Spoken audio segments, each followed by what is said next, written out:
acteur, on est toujours derrière un rôle, et là le fait d'écrire des musiques, d'écrire des textes et de se raconter fait que il y a une proximité immédiate qu'on ne peut pas cacher, qu'on ne peut pas dissimuler.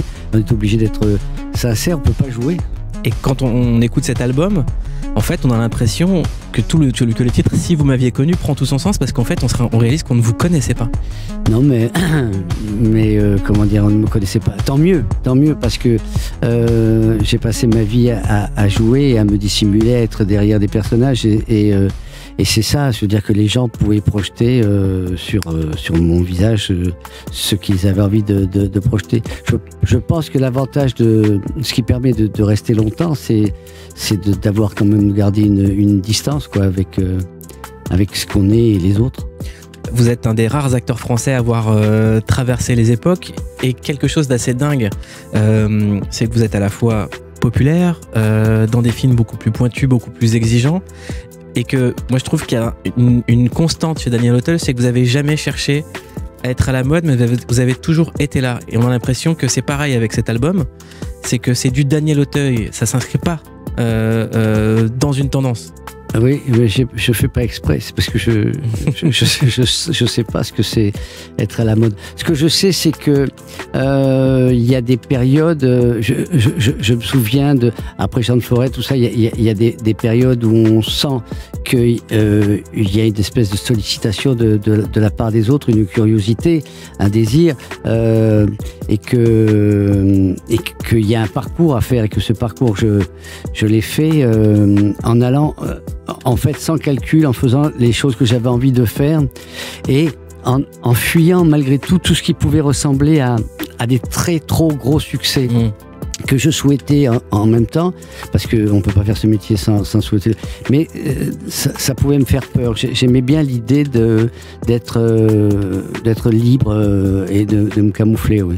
Qu'est-ce qui remet le plus en question dans une carrière? Est-ce que c'est un succès ou un échec? Je pense que l'échec, si vous en répétez pas, c'est fini, c'est cuit, c'est rédhibitoire.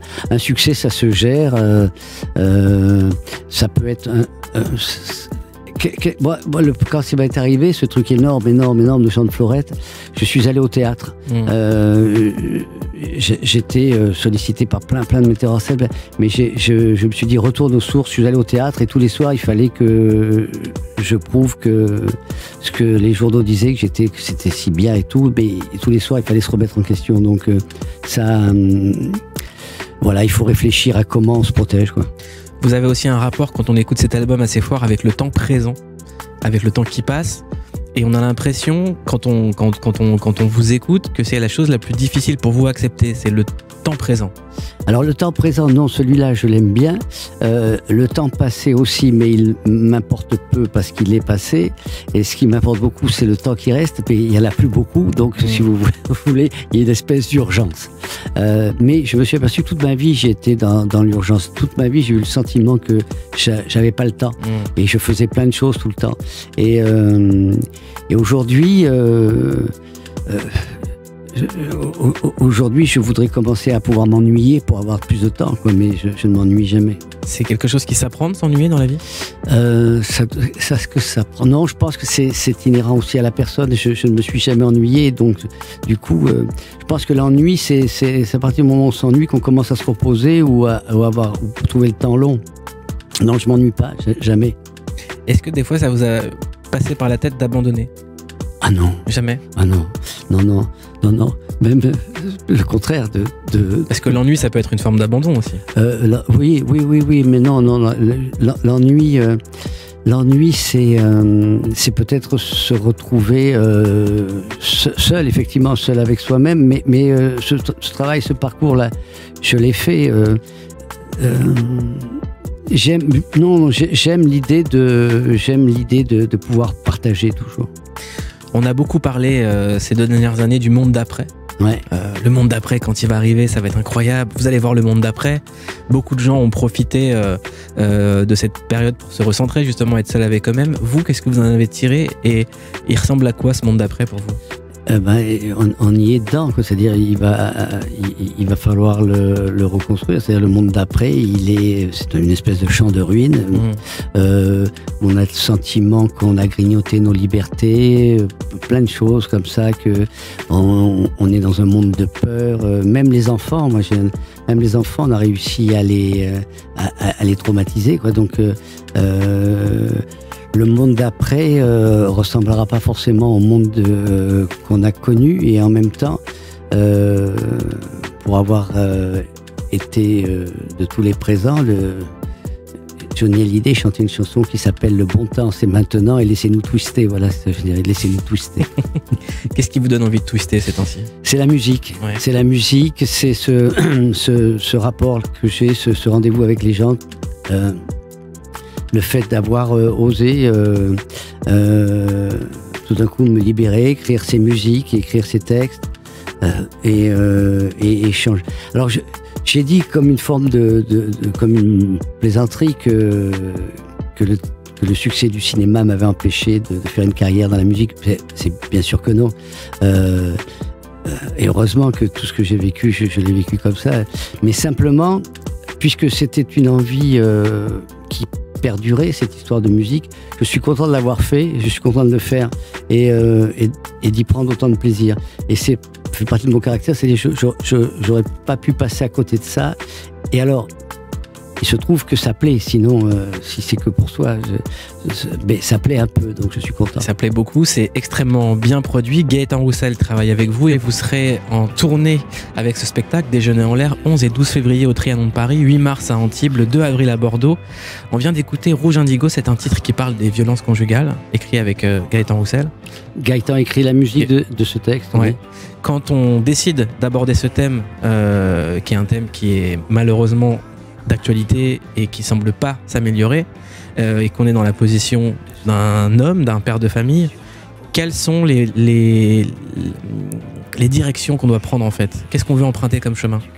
Pour parler de ça en chanson, si vous voulez, c'était, je pensais à quelqu'un en particulier, et donc j'avais envie de simplement de me défaire de cette espèce d'obsession de violence. J'ai une fille, j'ai des filles, voilà, et je trouve que je sais pas comment vous dire, j'avais besoin de raconter cette histoire, mais de façon comment dirais-je, pas trop lourde, quoi, voilà. Comment conseiller quelqu'un qui est qui est victime de comportements violents? Que lui dire? Va-t'en, dis-le. Enfin voilà, et en même temps, je pense que c'est pas aussi simple que ça. C'est-à-dire que la violence, parfois, c'est lié à des passions, et que on est dans de tels engrenages qu'on peut pas se libérer ni de ces paroles ni de cette violence. C'est extrêmement compliqué. Je pense que c'est aux gens autour, au premier signe, de signaler, de prévenir, de faire attention, quoi. Cet album, si vous m'aviez connu, interroge sur qui est réellement Daniel Auteuil et également sur la prise de parole. La prise de parole, elle est rarement pareille quand on vient défendre un rôle qu'on interprète qu'un album de musique ou qu'un roman qu'on écrit. Ouais. À quoi ça tient, cette différence dans la prise de parole et dans l'autorité? Je pense qu'il faut... ça vient du fait qu'au bout de tant d'années, on peut se dire que on a, par rapport à ce qui a été vécu, par rapport à l'expérience, une forme de crédibilité, et que au fond, on peut avoir le sentiment quand même d'avoir un peu raison, et de connaître les choses et de pouvoir les dire. C'est pas par les études, c'est par la vie que j'ai vécu toutes ces années, et par voilà tout ce qu'on a traversé depuis ma génération, depuis tout ce temps-là, quoi. Donc de voir les gens qui reviennent, c'est toujours les mêmes, avec les mêmes choses, les mêmes trucs, de s'apercevoir que pas grand-chose change, et que au fond ça serve au moins à ça, de devenir vieux, quoi. C'est d'avoir un peu raison sur certaines choses, quoi. Un jour tu verras. Quand est-ce que vous avez prononcé ça la dernière fois et à qui? Un jour tu verras. Je me demande si la chanson que j'ai écrite qui s'appelle Si vous m'aviez connu raconte pas la même histoire en fait. Un jour tu verras, à qui j'ai dit ça, je pense que je l'ai dit il y a une vingtaine d'années à la femme que j'ai épousée. Un jour tu verras, on va se marier. Voilà. C'est comme dans Wayne's World. Voilà. One day she will be mine. Absolument. Elle vous a cru au début? Non. Non, elle ne m'a pas cru, mais c'est tout ce que je trouvais que... je sais pas, c'était un peu prétentieux, mais je trouvais que c'était ce qui me restait à offrir, c'était ça, quoi. Puisque j'avais jamais été marié, donc j'ai une espèce de virginité par rapport à ça. Vous aviez quel âge? 56 ans, un truc comme ça. Mais alors, racontez-moi, parce que quand on a... vraiment, ça m'intéresse. Quand on a 56 ans, on est un peu baroudé dans la vie, quand même. Oui, c'est ça. C'est ça. C'est ça. Mais oui, je sais, vous n'avez pas besoin de me poser la question, je peux vous dire. On peut rencontrer à tout âge... la femme idéale, mais si nous on n'est pas l'homme idéal à ce moment-là, c'est cuit. C'est jamais la femme qui est en cause. La femme est toujours magnifique. C'est nous qui sommes pas à l'heure, quoi. Mais alors, quand vous lui dites on va se marier et qu'elle veut pas de vous, comment on réagit? Alors, eh bien, sur combien de temps ça s'est passé tout ça? Ah, ça s'est passé sur quelques années. Ça s'est passé sur 3-4 ans. Oui. Oui. Pendant 3-4 ans, vous saviez que c'était elle? Je savais pas tout de suite, mais enfin si, c'est très bizarre. Mais encore une fois, je pense à d'autres femmes que j'ai aimées. Je veux dire que je voudrais pas être indélicat parce que si vous voulez, je pense que la vie fait qu'on est, au fond, est-ce qu'on est différent? Non, on reste le même et on vieillit. C'est encore une référence, c'est toujours joli à l'idée. Il faut pas m'en vouloir. Mais c'est normal, vous êtes Daniel Auteuil, vous pouvez tout vous permettre.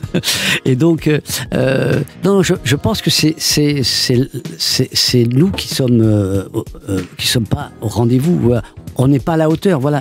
Je pense que souvent, j'ai pas été à la hauteur des amours et des femmes que j'ai rencontrées. Alors, quel conseil vous avez à donner à quelqu'un qui dit à une femme, tu es la femme de ma vie, et ça prend pas?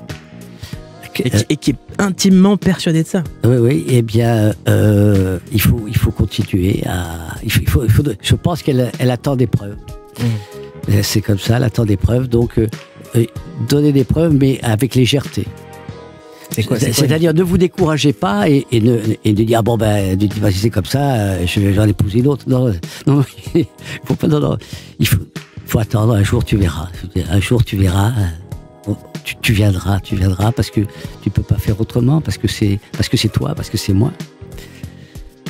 Donc faut vraiment mettre son ego de côté. Ah, l'ego, oh là là. Ah non, alors complètement. Ah oui, malheureux. Ah non, en amour, pas d'ego. Non. Non plus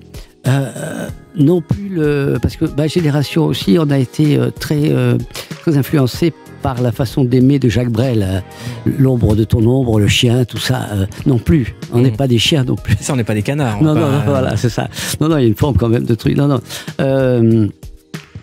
Il faut savoir doser entre t'es une princesse, voilà, et t'es casse-couille.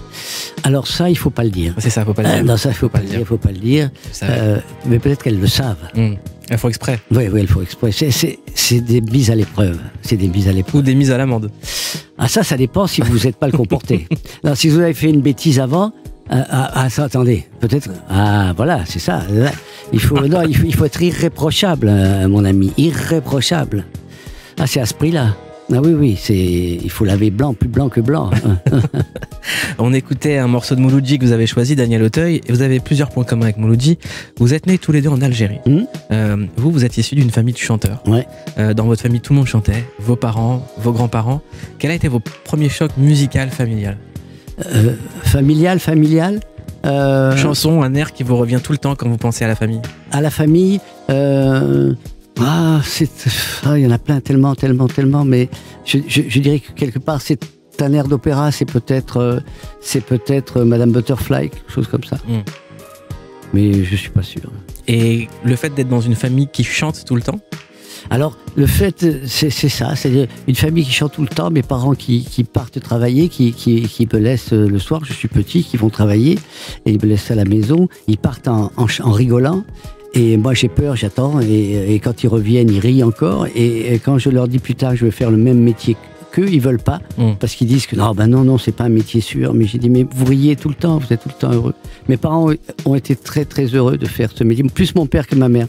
Ma mère rêvait d'un truc beaucoup plus stable. Elle souffrait du fait que ça soit pas régulier, tout ça, parce que l'été, c'était un peu comme les cigales, mes parents, c'est-à-dire enfin c'était l'inverse des cigales. L'été, ils n'avaient pas de travail, ils avaient du travail que l'hiver, et l'été, ils faisaient un autre boulot. Mon père, il était peintre en bâtiment ou maçon, tout ça. Ma mère, elle allait vendre aux galeries, aux nouvelles galeries. Et donc,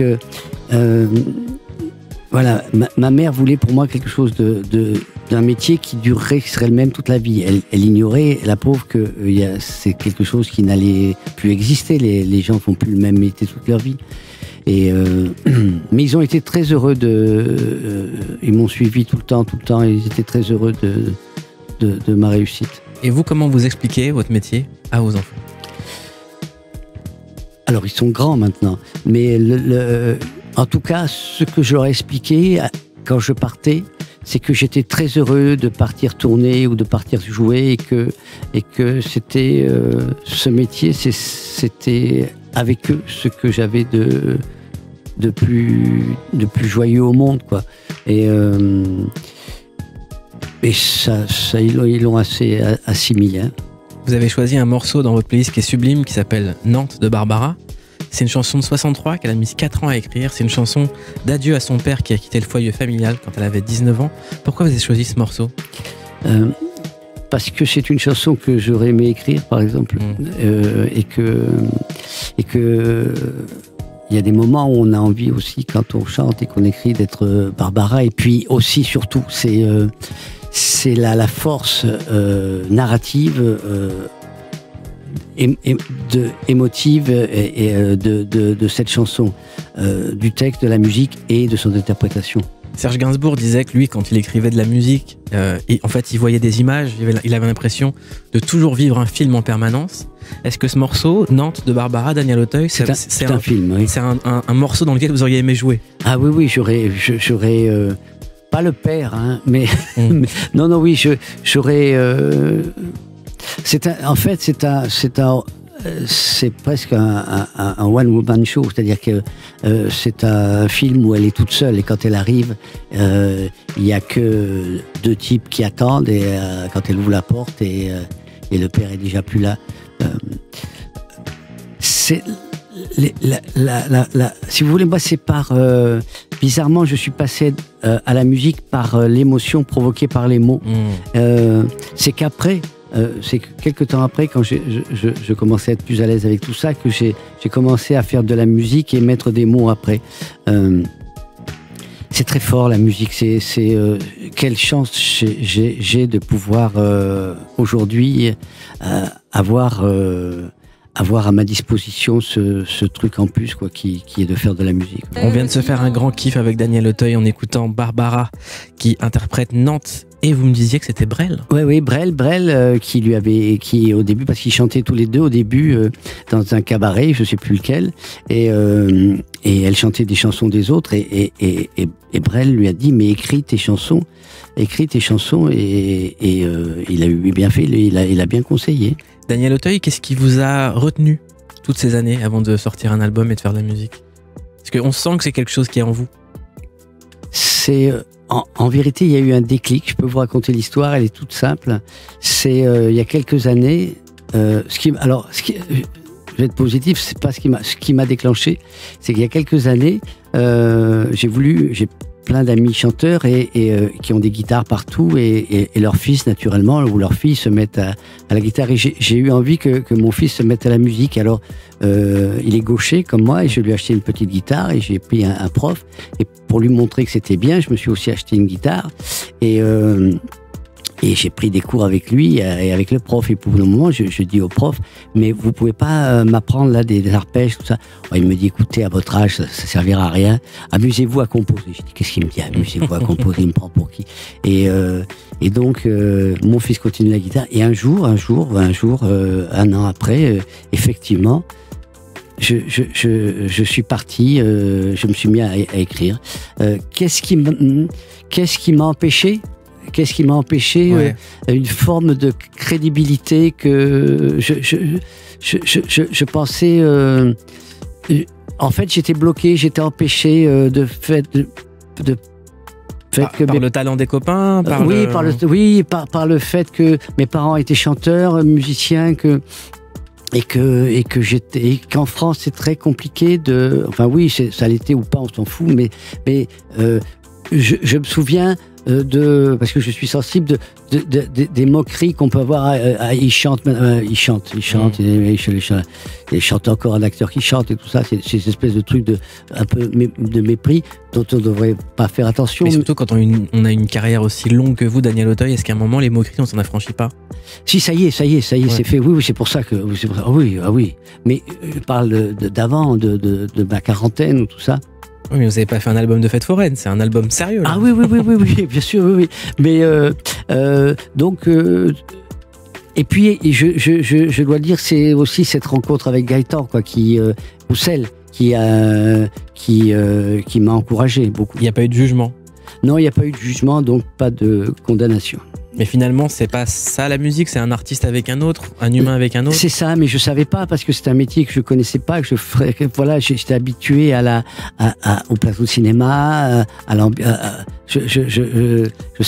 mais aujourd'hui, dans les studios d'enregistrement ou sur scène et tout, il y a cette fluidité, ce passage entre la musique et les mots et surtout ces musiciens avec qui je travaille et qui adhèrent à ce spectacle et qui sont heureux d'être là. Voilà, je sens qu'on fait un tout, quoi. Mais Daniel Auteuil, vous parlez de quelque chose d'intéressant, c'est que sur un plateau de cinéma, une star, ça existe.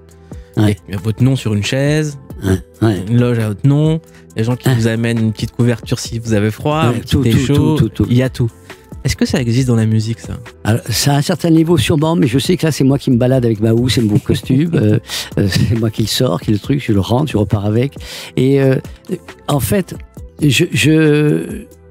dans la musique, il y a au fond, il y a une forme de liberté qui est due au fait qu'on est tous à peu près rangés dans la même catégorie, quoi. C'est-à-dire, alors il y a ceux qui ont beaucoup de succès et tout ça, mais les musiciens auxquels j'ai envie de ressembler, d'appartenir, sont libres.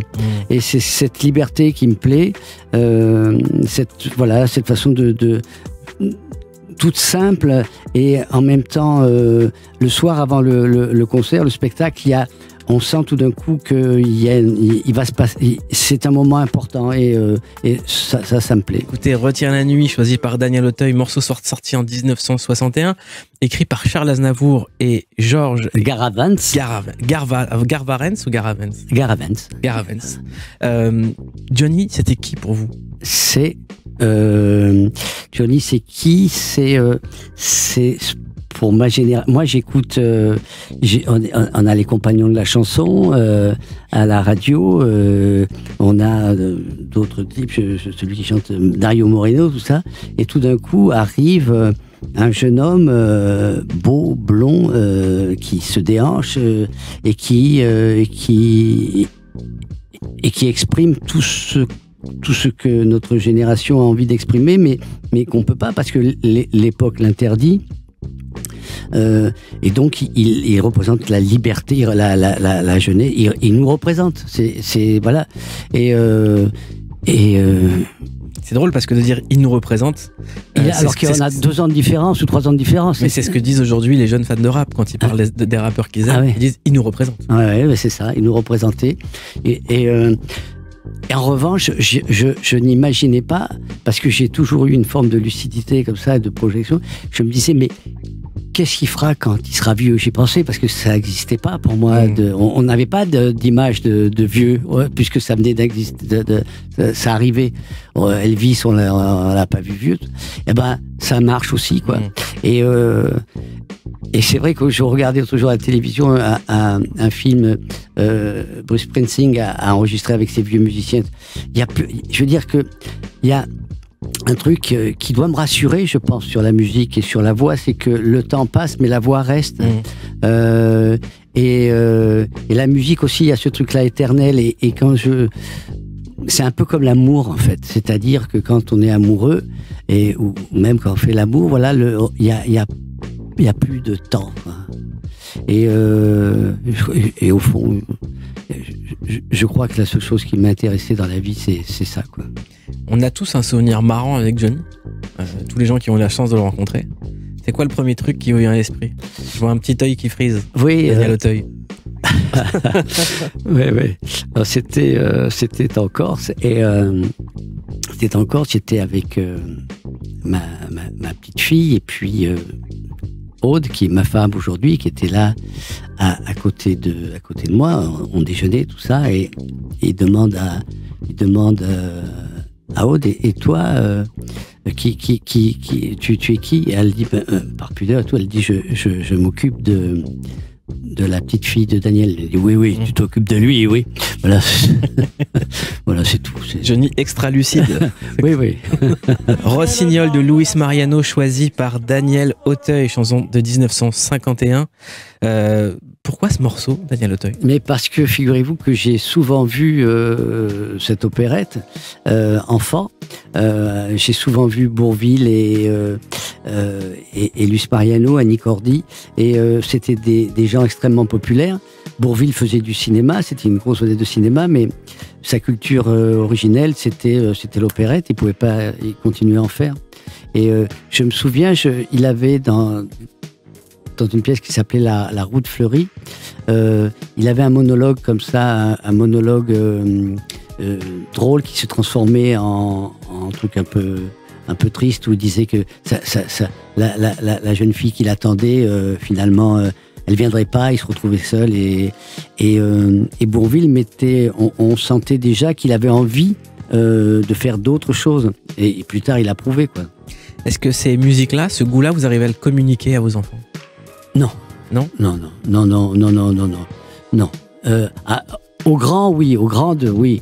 Parce que moi, par exemple, je prends. Oui, vous êtes grand. Mais oui. les petits. Et gros. C'est trop. Non. Mais moi, c'est si, il me fait, quand il vient me voir, chanter, et que il a 12 ans, il me donne un petit coup de poing, il me dit, c'est bien, chef. Mais je prends ça comme un énorme compliment. C'est bien, chef, voilà. Vous êtes compliment en famille? Non, pas trop. Non. On parle peu? Un compliment, encouragement, conseil, mais à la maison, non, c'est il faut oublier la vedette, la star, tout ça. Non, ça c'est malheureusement non. J'aimerais, mais non, c'est. Vous êtes une victime. Oui, non pas du tout. Mais si je veux faire la musique, il faut que il y a des heures. Ouais. Est-ce que c'est plus facile de pleurer sur un plateau de cinéma qu'avec sa famille? Est-ce que les émotions passent différemment? C'est-à-dire que, en vieillissant, il y a un truc que vous verrez qui se passe, c'est que on est de plus en plus émotif, et que je l'étais avant, puisque ça me permettait de libérer des émotions sur scène ou devant une caméra, mais avec le temps qui passe, le moindre truc, le moindre dérèglement, des gens, de trucs, la moindre petite chose qui se passe pas chez les autres, on est terriblement touché. Alors oui, je pleure, mais je me cache sur le canapé, on est là, on regarde la télévision, ou même je pleure aussi quand il y a des chansons. Je pleure beaucoup, par exemple, quand je vois des jeunes chanteurs, je suis ému par rapport à des choses, et ma femme, mon fils, il me dit, oh papa, il se moque un peu de moi gentiment, et je me cache parce que je voudrais être plus fort que ça, quoi. Mais ils m'aiment bien aussi, ils savent que je... Et Jacques Brel, vous savez, souvent, tout un morceau de Jacques Brel tient entre une rime parmi tant d'autres. Et là, il parle de peuplade sans musique. Est-ce que vous pourriez vivre, Daniel Auteuil, sans musique? C'est une question qui s'est souvent posée. Je pense que non, on ne pourrait pas, et que parfois, les oiseaux, par exemple, ils nous font de la musique. Ça a dû commencer par là. Parfois, par provocation aussi, mon fils me disait, mais à quoi ça sert la poésie? Ça sert à rien. Alors, peut-être ça sert à rien, mais on pourrait pas vivre sans, quoi. Et je pense que la musique, c'est la même chose. c'est les chansons. Vous, moi, tout le monde, et de tout temps, on a vécu au rythme des chansons qu'on a entendues et elles ont imprimé quelque chose dans nos souvenirs par rapport à des événements. Les films, c'est pareil. Moi, ça me fait bizarre d'être pour les gens, d'être reliés à tel événement de leur vie et tout. Ce qui me frappe surtout, c'est les gens. Moi, je sais que ça me faisait ça la première fois que j'ai travaillé avec des acteurs que j'admirais, c'était de reconnaître leur voix à ce point-là, l'identité d'une voix. Et quoi, pourquoi je dis ça, je dis ça, je sais plus pourquoi je... Non, mais ça me pose aussi une question, c'est que j'ai en face de moi un immense acteur avec une immense carrière, et aujourd'hui, peu de gens se projettent en fait. Aujourd'hui, on va vous dire, voilà, j'ai tant de followers, je suis une célébrité, je fais du contenu. Vous, non, vous êtes un artiste qui a fait du cinéma, vous avez été connu après, c'était pas la fonction première. Non, au départ, c'est connu, c'est pas ça qui compte au départ, ni l'argent. Ça vient après, mais au départ, c'est s'exprimer, c'est être sur une scène, c'est jouer, c'est chanter, c'est faire tout ça. Et aujourd'hui, je suis dans ce même état d'esprit, c'est-à-dire que je vois bien que c'est compliqué, les disques, les machins, tout ça. Mais ce qui m'intéresse, c'est que les gens soient au rendez-vous au spectacle, qu'ils viennent.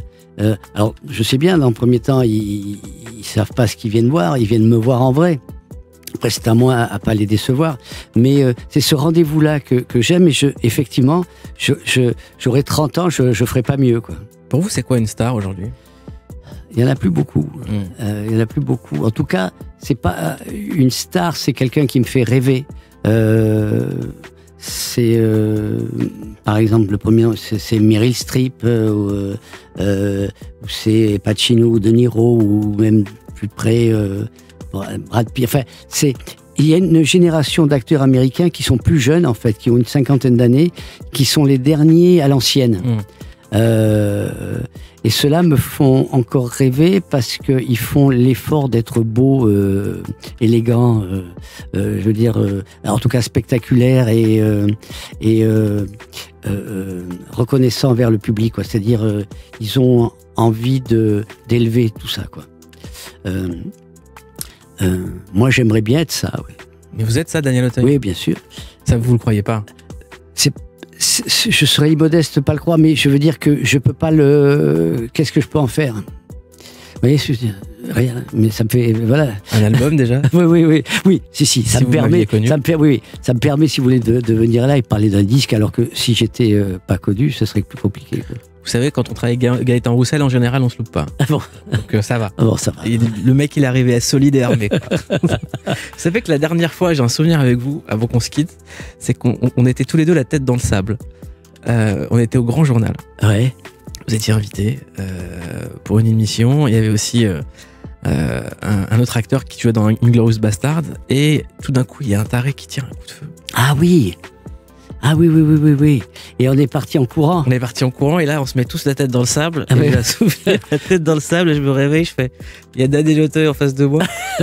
Oui, c'était terrible, oui, c'était affreux. Mais c'était le début c'était pour de faux. Parce que mais après, c'est devenu vrai. C'était fou. Ah ouais. Moi, je faisais une chronique où il y avait des coups de feu. Et on envoie un son de coup de feu, il y a vraiment un mec qui tire à ce moment-là. Ouais. C'était une grenade de type, c'était une grenade à blanc. Mais enfin, oui. Ah, c'était flippant. C'était flippant. Ah oui.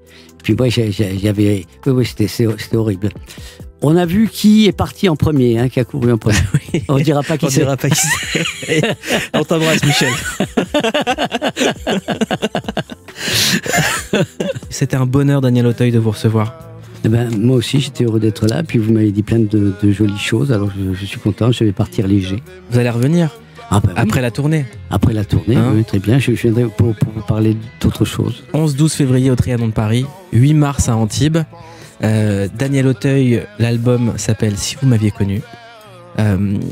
Qu'est-ce que vous avez à dire ? Qu'est-ce que vous avez à nous souhaiter pour 2022, à souhaiter aux gens qui nous écoutent ? Et qu'est-ce qu'on peut vous souhaiter à vous ? On va tous se souhaiter la même chose. On va se souhaiter une bonne santé, On va se souhaiter, on va souffler fort pour faire partir cette merde de ces variants là. Ah, je pensais que vous alliez donner des noms de candidats à l'élection présidentielle. Non, et qu'on retrouve un peu plus de liberté, voilà. De la liberté. Ouais, on se souhaite de la liberté. Ah oui, la liberté, ouais. Et on vous souhaite également de la liberté à vous qui nous écoutez. C'était Daniel Auteuil sur Europe 1 et c'était un bonheur de vous avoir avec nous. Merci. Gardez la pêche. Ouais. Oui, toujours.